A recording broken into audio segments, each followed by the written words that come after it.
Hello everyone and welcome to No Caffeine Challenge Week 1. And I need to be upfront about something right away.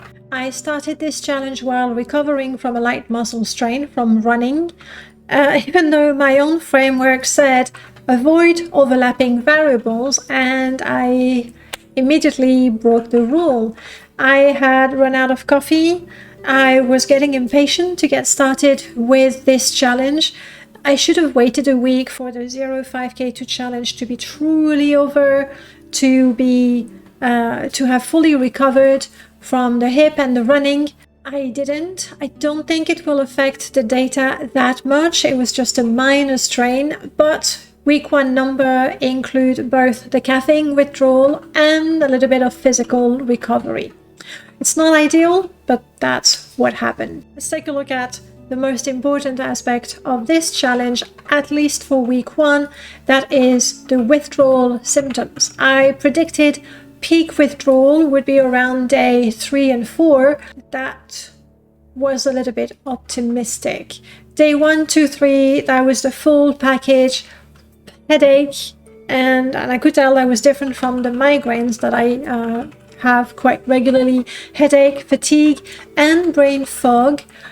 On the 4th day, headache and fatigue. Brain fog, I think, was mostly cleared. I was fine. But the headache was there for the whole week. Today, so far, it's 1:30.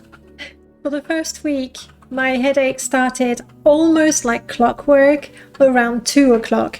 So maybe I should have waited another half hour to record this video, and I would have been able to tell you if on day 8 I still get the headache.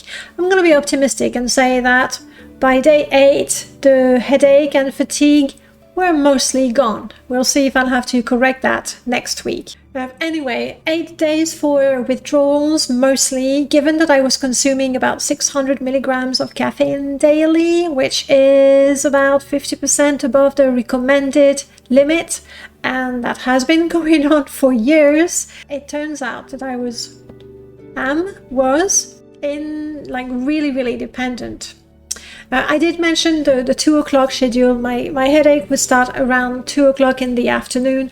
Fatigue would peak at 6 o'clock, and I would have what I call yawn attacks, where I just keep on yawning and I can't shake it off. Like, I tried splashing cold water on my face, breathing fresh air if I could go out for a bit.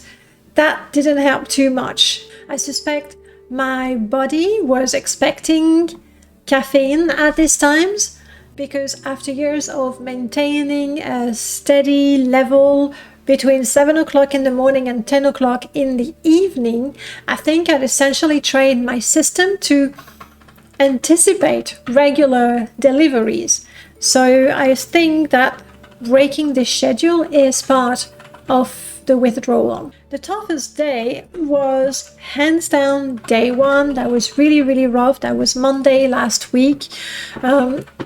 It was so bad that I decided to cancel my stream on Twitch. Normally on Monday I study German. Studying German requires all the focus I can muster. Even at the best of time, there was no way I would have been able to do anything useful with the headache, the fatigue, and the brain fog. Oh yes, my stream is usually at 6 o'clock in the afternoon. So I cancelled that, and I was really lucky that I had the option to do that. I didn't have to work throughout the pain. Most of my work was in the morning that day, so that was really good. The data that surprised me the most was about my sleep. Now, I've been tracking my sleep, how long I sleep, and the quality of my sleep, and how long it takes to fall asleep.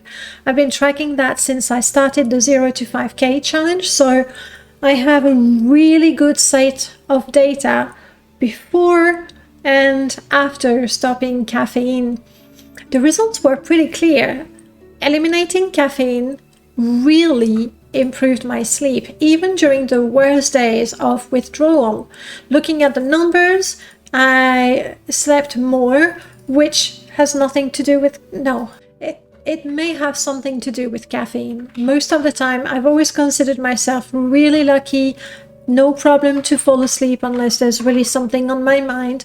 And I typically wake up without an alarm. So maybe sleeping longer, I don't know, I'm not sure. But I slept more, the sleep quality was better as well, and I fell asleep faster as well. I did mention during the summer, I believe that was during the Inner Peace Challenge, where I did notice that the quality of my sleep was really irregular, and I decided I should do something about it and I should try to sleep better. That was reinforced at week 7 of my 0 to 5K challenge, where I felt tired and I thought I needed to sleep better. So since then, I have tried to have more regular patterns, sleeping patterns. This week, is it coincidence? Is it connected with caffeine? It was a lot better. Week 2 will show if the trend continues or not. The other metric that I am tracking is my heart rate, also something that I've started tracking in June for the 0 to 5K challenge. Now, obviously, the running challenge had an effect on my resting heartbeat. If we look at the numbers, the change from June to September, when I stopped drinking coffee, is basically nothing. 69.6 to 70.3, or the other way around. So you could dismiss that, but because I had been running, the trend for my resting heartbeat was steadily going down, and this week it went up again. It could be because of the withdrawal stress, but it also be because I stopped training. It's hard to tell. So even though there's not a big difference between day 1 and today, the trend was generally going down. Again, week 2 will tell me if that was just a blip or if that's a trend. Something that I did not expect at all, and I didn't even put it in my booklet. Something that was funny though. When I prepared, I researched what could be the withdrawal symptoms and the metrics that would be interesting to track. And so for the symptoms, there was headache, fatigue, irritability, nausea, muscle pain, brain fog, focus difficulty, flu-like symptoms, constipation, depression, anxiety, hand tremors. And I put it all down in the booklet because those were the sort of symptoms that could be seen. I am overall pretty happy that all I had to deal with so far, but I don't think that would change. All I had to deal with was headache, fatigue, and brain fog. So really happy that these parts of my booklet are useless. One thing that I did not think of and didn't put in my booklet at all is hunger.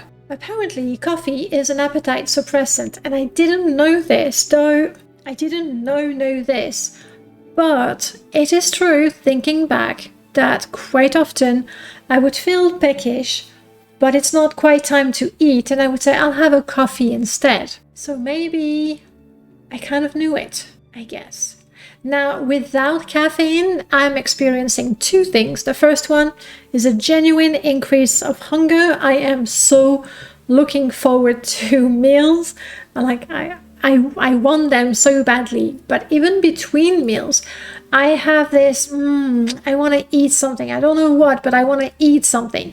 I think this is more an expression of the craving, of me wanting the caffeine, I suppose, or looking for something instead of it. Something that was also interesting is the ritual around the coffee. I mentioned, and this is true now, and I'm drinking tea, evidence for the whole world to see. I work at my desk all day and I almost always have something in my cup. Coffee. Up until a week ago. And I thought that would be hard to switch from coffee to herbal tea, and it's not. Like, I'm happy having a drink to sip while working, or apparently while recording videos as well. So it's not the ritual, the coffee ritual that I needed. I think it's just on the chemical level, the caffeine. That is quite good. And I'm enjoying my drinks. From time to time, I make myself a golden latte. So I put milk, a little bit of honey and curcuma. And that's lovely. It's a treat. For the hunger, I am going to be careful. I'm really going to try to be mindful. And before I reached for anything in the fridge, ask myself if I'm just hungry or if I'm craving something. It could be that I'm bored or I'm sad. All the reasons why you could eat, or stressed is another one. So week 1 was survival mode. Really, I really focused on getting through the day. It was about the symptoms and managing them and getting things done regardless.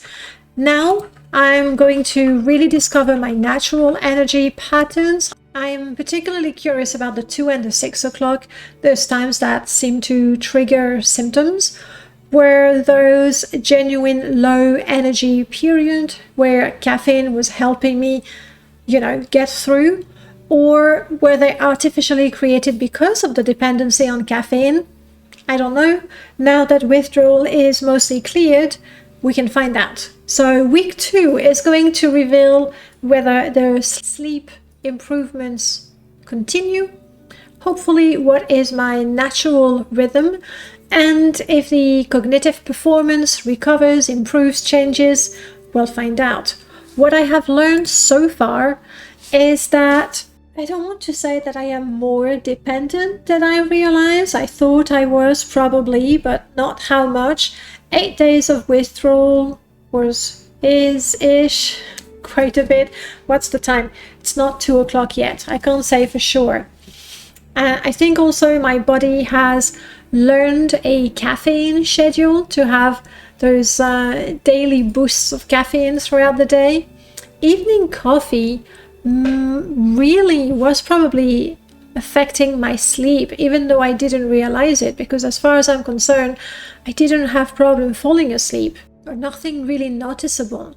And apparently I've been using coffee to suppress my hunger. So week 1 was rough, but now the experience really begins. See you next week.